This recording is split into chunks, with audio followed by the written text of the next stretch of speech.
चलिए आज question answer का अगला सीरीज हम लोग देखते हैं, है ना, और आधुनिक भारत को बढ़िया से समझते हैं।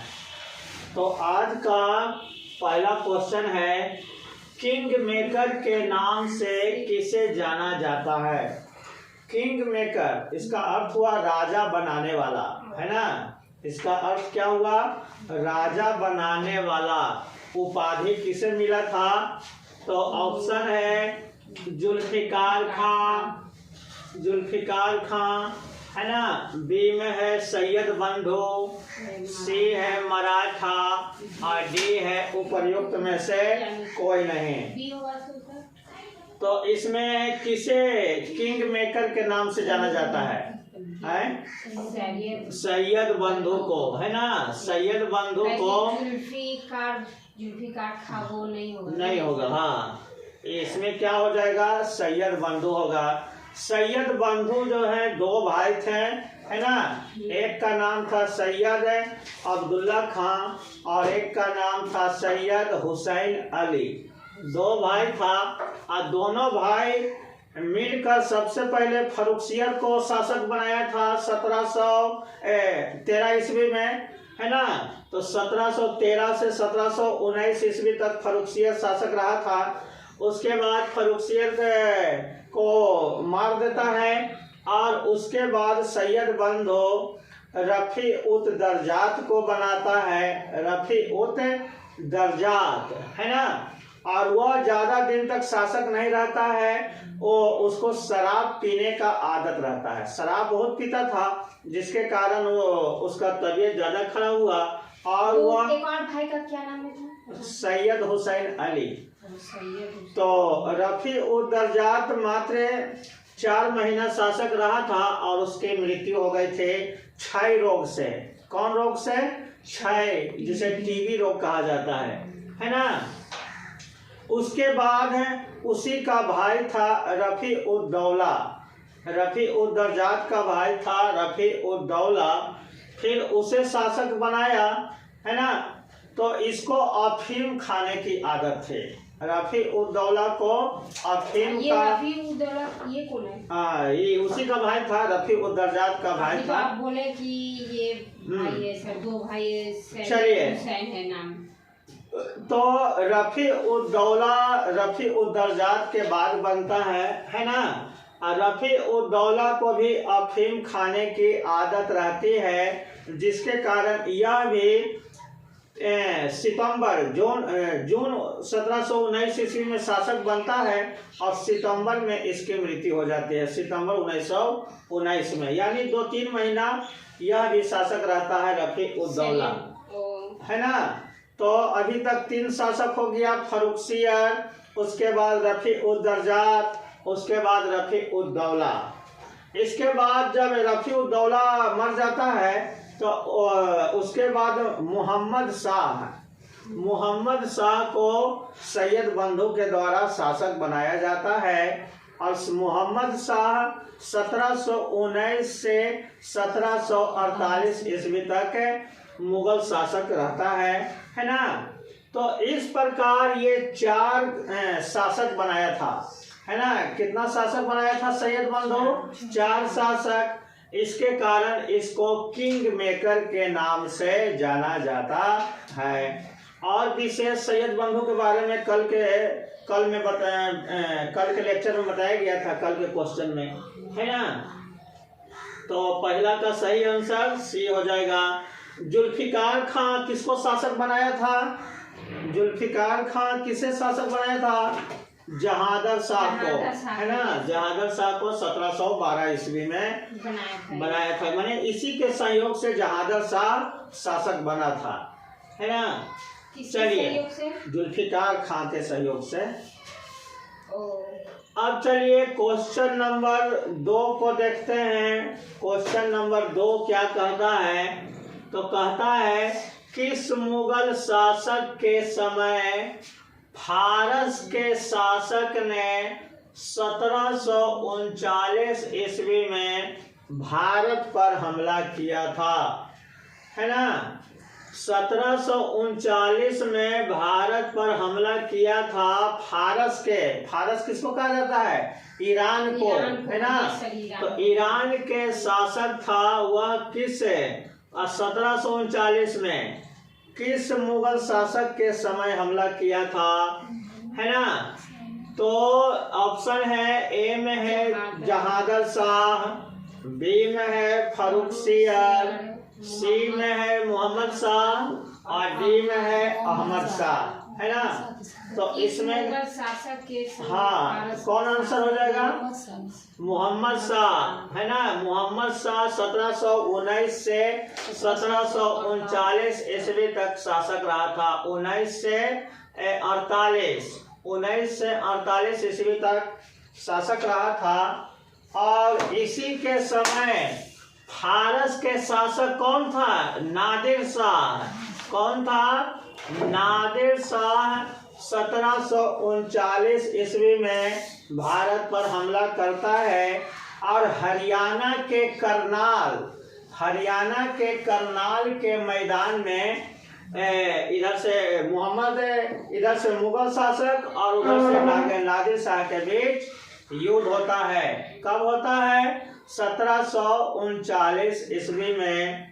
इसमें मुगलों की हार हो जाती है और अंत में समझौता होता है ना। मोहम्मद शाह का एक अमीर रहता है, एक दरबारी अधिकारी रहता है निजाम उल मुल्क। वह नादिर शाह के साथ समझौता करता है कि आपको 50 लाख रुपया दिया जाएगा और आप यहीं से वापस लौट जाइए। तो नादिर शाह लौटने के लिए तैयार हो जाता है ना। नादिर शाह वहां से लौटने के लिए तैयार हो जाता है 50 लाख रुपया में। तो ये जब निजाम उल मुल्क के द्वारा नादिर शाह से समझौता कर लिया जाता है तो मोहम्मद शाह निजाम से काफी खुश होता है और उसको मीर बख्शी का पद दे देता है। मीर बख्शी माने मुख्य सेनापति होता है। अब इसी जगह एक और था सआदत खां, है ना। सआदत खां जो अवध का स्वतंत्र राज्य का संस्थापक था। अब सआदत खां खुद मीर बख्शी बनना चाहता था लेकिन मीर बख्शी बना दिया निजाम को। तो अब वो क्या करे? तो अब वो जाकर नादिर शाह को कह दिया कि यदि आप दिल्ली पर हमला कीजिएगा, कहाँ हमला? दिल्ली पर हमला कीजिएगा तो आपको 20 करोड़ से अधिक संपत्ति प्राप्त होगी और नहीं होगा तो हम आपको देंगे, ऐसा कह दिया सआदत खां। अब नादिर शाह पीछे लौटने से इनकार कर दिया और वो हरियाणा से चलकर दिल्ली पर हमला कर दिया और दिल्ली को खूब लूटा। यहाँ से बहुत सारा धन ले गया, शाहजहां का तख्ते तौस ले गया, है ना। और इसके अलावा बहुत सा हाथी घोड़ा सोना चांदी ऊंट बहुत लेकर गया। तो ये देखिए यदि सआदत खां उसको नहीं उकसाता तो नादिर शाह वहीं से लौट जाता। तो हाँ, तो नादिर शाह लेकिन सआदत खां के कहने पर दिल्ली पर हमला किया। और जब इसको संपत्ति नादिर शाह को नहीं मिला जो 20 करोड़ का क्या था, तो वो अब सआदत खां को खोजना शुरू कर दिया। सआदत खां कहाँ है? अंतिम में सआदत खां भाग रहा था और अंतिम में क्या किया? आत्महत्या कर लिया। तो ये इस सब का लीला था, है ना। चलिए, तो इसका सही आंसर क्या हो जाएगा? मोहम्मद शाह। सही। चलिए अब हम लोग तीसरे क्वेश्चन की ओर चलते हैं। तीसरा क्वेश्चन है जावेद खान नामक हिजरा, एक हिजरा था, है ना। जावेद खान नामक हिजरा किस मुगल शासक के समय दरबारी राजनीति का नेता बन चुका था? किस मुगल शासक के समय जावेद खान मुगल के दरबार के राजनीति में ज्यादा बढ़ चढ़कर हिस्सा लेने लगा था जावेद खान? तो किस मुगल शासक के समय पूछ रहा है ना। तो इसका ऑप्शन है ए में है अहमद शाह, बी में है मोहम्मद शाह, सी में है जहांगीर शाह और डी में है फारुखसियर। तो इसका सही आंसर क्या हो जाएगा? जावेद खान किसके समय राजनीति दरबार, उसके दरबार में काफी वैल्यू उसका बढ़ गया था। तो ये इसका सही आंसर हो जाएगा अहमद शाह। सही आंसर क्या हो जाएगा? अहमद शाह, है ना? अहमद शाह। अहमद शाह मोहम्मद शाह के बाद 1748 से 1754 ईस्वी तक शासक रहा था, है ना? मोहम्मद शाह का ही बेटा था और मोहम्मद शाह के मरने के बाद अहमद शाह शासक बना था। तो अहमद शाह के समय इसका अहमद शाह भी निकम्मा शासक था, उतना तेज तरार नहीं था। तो इसकी राजमाता उधम बाई का वैल्यू ज्यादा था, वही राजपाट संभालते थे, है ना? और ये उधम बाई जो है जावेद खां को ज्यादा बढ़ावा दे दिया। और जावेद खां बड़े बड़े अधिकारी को भी कोई वैल्यू नहीं दे रहा था। तो अहमद शाह का एक वजीर था सफदर जंग। कौन था? सफदर जंग। अंतिम में जावेद खान से परेशान होकर उसको मार देता है। जावेद खान को क्या करता है? मार देता है। और इसके बाद इससे गुस्सा होकर उधम बाई अहमद शाह को कहता है।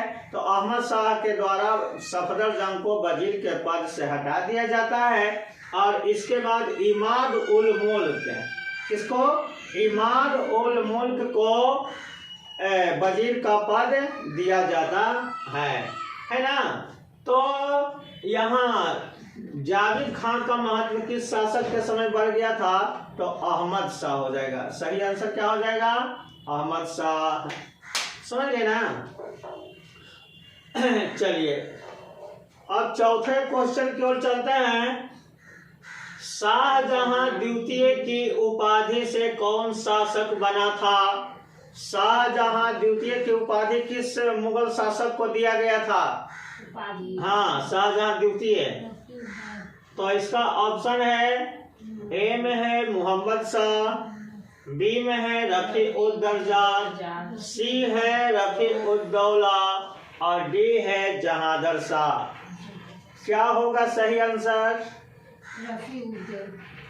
रफी उद दौला, है ना? रफी उद दौला को शाहजहां द्वितीय की उपाधि देकर उसे शासक बनाया गया था। लेकिन इसको अफीम खाने की आदत थी। अफीम एक होता है, नशीला पदार्थ होता है ना? तो अफीम खाने की आदत है, इसके कारण इसको बीमारी के कारण ये सितंबर 1719 ईस्वी में इसकी मृत्यु हो जाती है ना? सितंबर 1719 में इसकी मृत्यु हो जाती है, 1719 में। तो शाहजहां द्वितीय की उपाधि से रफी उद दौला को शासक बनाया गया था, है ना? चलिए अब कौन बनाया था? तो सैयद बंधु के द्वारा बनाया गया था, है ना? सैयद बंधु के द्वारा सबसे पहले फरुखसियर को, उसके बाद रफी उद दर्जात को, उसके बाद रफी उद दौला को, है ना? और उसके बाद फिर मोहम्मद शाह। चलिए तो ये क्वेश्चन समझ में आ गया, है ना? ये क्वेश्चन समझ में आ गया कि रफी उद दौला को शाहजहां द्वितीय की उपाधि दी गई थी। चलिए अब 5 नंबर देखते हैं। क्वेश्चन नंबर 5, है ना? क्वेश्चन नंबर 5, शाहजहां तृतीय को किसने मुगल सम्राट बनाया था? यानी किसके सहयोग से शाहजहां तृतीय मुगल सम्राट बना था? हाँ, इसका सही आंसर क्या होगा? सैयद बंधु, बी में जुल्फिकार खां, ये नहीं होगा सर, सी में इमाद उल मुल्क ये होगा और डी में उपर्युक्त में से कोई नहीं। शायद तो सी होगा, है ना? शायद नहीं, कंफर्म बताओ कि कौन होगा? सी ही होगा सर, है ना? तो इसका सही आंसर होगा इमाद उल मुल्क, है ना? इमाद उल मुल्क। देखिए इमाद उल मुल्क को अपना वजीर किसके द्वारा बनाया गया था? अहमद शाह के द्वारा इमाद उल मुल्क को वजीर बनाया गया था। कब? जब सफदर जंग के द्वारा जावेद खान को मार दिया जाता है तो अहमद शाह सफदर जंग को वजीर के पद से हटा देता है और इमाद उल मुल्क को वजीर बनाता है। अब इमाद उल मुल्क का इतना महत्व बढ़ जाता है कि अंत में अहमद शाह जो राजा है, शासक है, उसको मार देता है, कैद कर लेता है ना। और उसके बाद आलमगीर द्वितीय को राजा बनाता है और उसको भी मार देता है, उसको भी कैद कर लेता है और बाद में शाहजहां तृतीय को राजा बनाता है। तो इमाद उल मुल्क बहुत खतरनाक वजीर था, है ना, बहुत ही खतरनाक वजीर था। तो यहाँ शाहजहां तृतीय को किसने मुगल सम्राट बनाया था? तो इमाद उल मुल्क सही आंसर हो जाएगा। ये बनाए थे शाहजहां के। शाहजहां